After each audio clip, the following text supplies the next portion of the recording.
What's going on, everybody? Welcome to GmiasWorldPodcast, and you're not going to believe this, but the Browns have won their first game in 635 days. And it was all because finally this guy, Hugh Jackson, he built up the courage to do what was right, man, and put this guy Baker Mayfield in. Now, if you weren't watching early on, you wouldn't understand how this actually transpired. I'm going to go ahead and break it down for you so you guys can understand. The Jets came out there and started beating, they were beating the Browns pretty badly. One of the celebrations from Crowell actually got an unsportsmanlike penalty. Or was it just a regular? I think it was unsportsmanlike because he was like wiping his butt cheeks with the football. It was mad wild. It was just some ridiculous things going on, right? That's how bad it was. Like, if you can have a team like the Jets, like the Jets are not really that good. All right, in my opinion, like, so, the Jet fans are going to get on me. You guys go crazy on me, whatever. Oh, bro, the Jets this, the Jets that. Bro, your head coach is Todd Bowles. Like, until he's fired, don't worry about that team. That team is going exactly where it needs to go, nowhere. All right, so listen, this is how it goes, right? They're up 14-zip. Okay, Tyrod Taylor comes back out. He still has a chance to do whatever. He comes out, starts throwing the ball erratically on out routes. He does like some kind of ridiculous move, gets no yards. The crowd starts booing, right? The crowd starts going, just start going crazy. Like, this guy sucks. I've been saying this, like, when they drafted Baker Mayfield, I already knew what was going to happen. It seems unfortunate for Tyrod Taylor, but I started to realize something. A lot of people, it's an innate capability of humans to feel sorry for people when they feel like they've been done wrong. But you have to start to understand that these guys, they have to battle for their job every day. And that's what I had to realize. Like, if Tyrod Taylor is really that guy, he shouldn't have to worry about Baker Mayfield. That's the way I felt about it, because even if, like, you got to understand, if you're a decent quarterback, because this is not his first rodeo, Tyrod Taylor. There's a reason why he's always been a backup, and even when he got a chance, with the Buffalo Bills taking him to the playoffs, they still got rid of him. He's not that guy. That doesn't mean that he's not a suitable backup. He's just not a starter in the league. I wouldn't want him as my starter. He's decent, especially if you got a guy like Baker Mayfield. Because what happened was, after Baker Mayfield was put into the lineup, it looked like the Browns started blocking better. The team started to respond better. Dude started catching the ball regardless. And don't get me wrong, he threw a ball into the end zone that should have been picked. I'm not saying that Baker Mayfield played perfect. I'm saying that he was the spark that was needed. You see, a lot of people don't understand. I'm not criticizing Tyrod Taylor just because Baker Mayfield is a better player than him, because that's what I believe that. I believe that Baker Mayfield is a better player. I just call it how I see it on the field. You can see with the electric throws, the way everybody just responds to him. When you have a guy like Baker Mayfield, you can't sit him on the bench, which is why I think that Hugh Jackson with the hard knocks and all that stuff about saying that, you've earned a backup position, I really do think that, if that was Hugh Jackson's decision and not that, like, the owners and stuff, Hugh Jackson should be fired. Like, this is what I'm saying. The Browns could probably, at this point, could be 3-0. This is the head coach's, like I said, I don't know who's pulling the strings, because you got to understand, sometimes it's not like a Bill Belichick thing where, he makes the call and it's just the call. It doesn't matter. This could be the owner saying, like, look, bro, shut up. Let Tyrod Taylor start, you know what I'm saying, and let's see what happens. Protect Baker Mayfield. That could be the owners. But I just want to be very, very clear. If that was Hugh Jackson's call, Hugh Jackson is responsible for those 2 losses, or tie, or whatever you want to call it. You know what I'm saying? I call a tie a loss. Like, a tie is just 2 losses for 2 idiots. So that's pretty much what it is. But this game was very, very huge, and I'm going to explain the significance of it, right? There's other teams that need quarterbacks, right? They can still go ahead and get rid of Tyrod Taylor if somebody's willing to bite, because you don't need him on the bench. You've already destroyed his whole mentality is destroyed. Tyrod went home and just started breaking things in his house last night. Like, he knows his career is over with the Browns. And it's so unfortunate, but at the same time, you got to step up. You got to play better. That's not anybody else's fault other than Tyrod Taylor's. See, that's what I want. That's what because I felt really, really bad. Like, it was his job. They went all the way up and, got Baker Mayfield and stuff like that. And I'm saying to myself, like, this is an opportunity that very little people have. You know what I'm saying? So every day that you get up, you're blessed to be able to have this position. We got to stop doing that. You know what I'm saying? Does he deserve a fair shot? Everybody deserves a fair shot. That doesn't mean that everybody gets it, but you got to put that work in. If you know that somebody is there that's threatening your job, you got to go above and beyond to make sure that that doesn't happen. And during the preseason, he looked pretty decent. You know, he almost broke his hand and came back in because he knew that Baker Mayfield is that guy. The team knew that he is that guy. So this is what I don't understand. Why don't you just do what's right? The same thing, like the one thing I give Pete Carroll credit for is when they, you know, when he decided the first season of Russell Wilson to actually start him. You got to make those decisions, and that's why I ultimately believe that Hugh Jackson should be fired. If that was his decision, 100%, he should be fired. That's my whole assessment of that. Now we're gonna go ahead and get to the Jets. The Jets and Sam Darnold, they came out like a ball of fire, running the ball.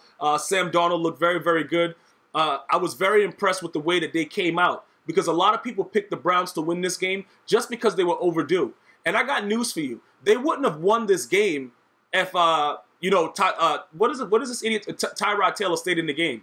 You know what I'm saying? Like, they wouldn't have won this game. And that's something that everybody needs to understand. Baker Mayfield being entered in this game is what made the Browns actually win this game. So when you think about the way the Jets started and the way that everything ended, also Denzel Ward, that dude's a baller, man. You know, for him to scoop up that fumble right there, like, he's very alert. He's going to be a good player in this league. But the whole defense, everything started to play a lot better. Even though in the second half they had that one drive where they just started gashing the run and doing whatever they wanted, and it was crazy, they still played like they were motivated to get this stuff done. That was very, very huge. People don't seem to understand something. When you have somebody that motivates you, and it's like that one, you know what I'm saying, like you just flip the switch and it's ready to go, that's what makes the Patriots offense so deadly. Because Tom Brady, over all these years, has still been able to motivate his team and get them encouraged to want to win, regardless of what's going on. And Tyrod Taylor isn't that guy. Okay, so with the Jets now, let's get back and just focus on Sam Darnold. What do I think about him? Okay, I think he's a suitable quarterback that's going to have success in this league. Obviously, he's a rookie, so we see a lot of ups and downs. I refuse to write off any rookie unless they just come out just playing like they got to play like Trevor Siemian. Like, they got to be just disgusting from the start to finish. And I saw a lot when they beat the Lions. So for every one of you Jet fans that are upset or, you know, oh my God, I can't believe this, I still think that this guy is going to be a decent quarterback in this league. He has a big arm, and he also motivates his team. But Baker Mayfield is going to win Rookie of the Year pending any injury.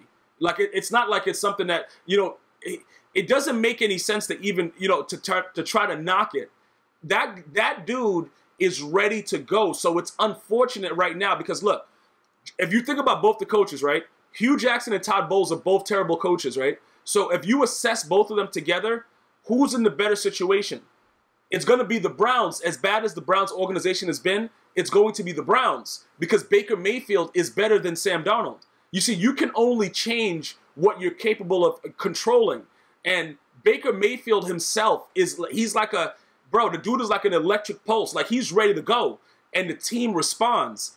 Sam Darnold with the Jets, because he doesn't have that same electricity, he doesn't have it. He's a decent quarterback, but he's not really that. He doesn't have that Baker Mayfield swag. You know what I'm saying? But he's still good enough to be able to get over the hump. You can't, like, make it seem like he can't make these plays that he's been making because he still played good. It's not like the dude's trash. You know what I'm saying? But you have to, at the same time, look, Todd Bowles was like sort of this defensive guru type of dude, whatever like that. It's very, very difficult because, like I said, you might have to give Hugh Jackson a little bit more credit than Todd Bowles because he was more of a quarterback's dude. You know what I'm saying? So he might get some credit for Baker Mayfield. But don't forget that Baker Mayfield has been grinding his entire career from being a walk-on at college, having a 70% completion percentage in college. You could try to take credit, like Bill Belichick can take credit for Tom Brady because he drafted him in the 6th round. This dude is a #1 pick.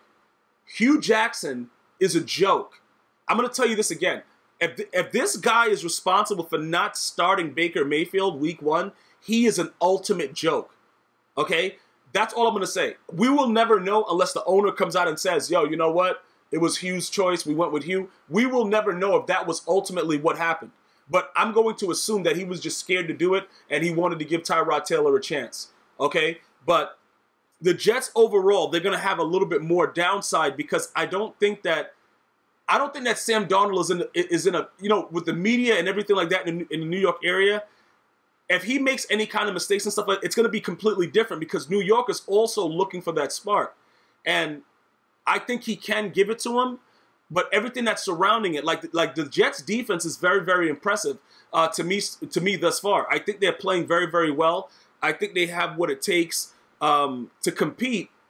But when you look at their division, you got that big brother over there, bro. You got the New England Patriots, man. Like, you just know as a Jet fan, like, bro, you got to go see those dudes. Like, you got to go see Tom Brady and them boys. Like, Tom Brady's already mad. He getting beat down by the Jags. Like, you got to go see that dude twice. Like, that's not a good thing. So everything for the Jets just lines up differently. When you go to the AFC North with the Browns, the Steelers, and stuff like that, it looks a little bit different, right? I think it does. To me, it does. To me, it looks a little bit different. The Browns and the Steelers, right? With the way that the Steelers are playing right now, it's not too good, bro. Like, the Steelers pretty much suck right now. That team right there, that's another coach that's on the hot seat, Mike Tomlin, because he can't control his team. AB is talking about trade me. He just doing whatever he wants. The Browns have a shot in that division to cause a lot of problems because I don't care. Like, the Ravens, it doesn't matter who's there. Like, the Browns, their defense is good enough. Myles Garrett literally ate a tackle yesterday. Like, he ate him. He put him in his mouth, swallowed him, and took a dump and left him on the field. That defense, they're balling right now. They can win a lot of. If Baker Mayfield can go down there and score, the Browns can do a lot of stuff. That's the comparisons that I want you guys to understand when you're thinking about who has the bigger upside. Tyrod Taylor is like, if I'm the Browns right now, I would just release him to give him a chance before, like, you know what I'm saying? Like, yo, bro, go find another job. And if nobody wants you, it is what it is. Because we got to see how his attitude's going to be, but more than likely he's going to say the right things. But he's never going to start again for the Browns pending injury with Baker Mayfield. So, you know, a lot of different things changed for the Browns' history last night because I think that Baker Mayfield is enough to change their losing ways. But Hugh Jackson is a loser because he just makes decisions late or he doesn't make the right decision at the right time. And that it is what it is. Can he make up for the one tie and the loss? You can't. You can't go back in the NFL. You gotta go when you gotta strike while the iron's hot. And he didn't.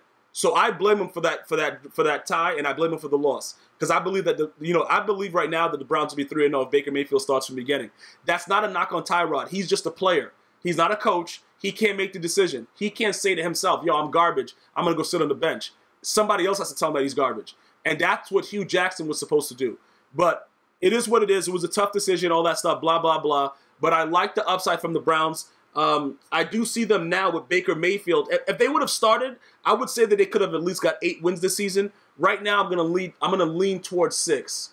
I'm going to lean towards 6 wins with Baker Mayfield because he's still a rookie. He's going to still have to get some things out, some bad plays, things like that. So I'm going to go 6. I'll go 6 games and see how that works out. As far as the Jets go, like I said, where they are, they're not going to beat the Patriots, so that's already 2 losses. And everybody else that they're playing, they're going to, it's going to be toss-ups. They started off like a ball of fire. The defensive guy started talking about he was stealing signals. It got really ridiculous, bro. But at the end of the day, this was a very, very exciting game. And we got to welcome Baker Mayfield to the NFL officially with the first win for the Cleveland Browns in 635 days. Be sure to subscribe. GmiasWorldPodcast, available on iTunes, iHeartRadio, and Spotify. I'm going to see you guys and girls next time. One love.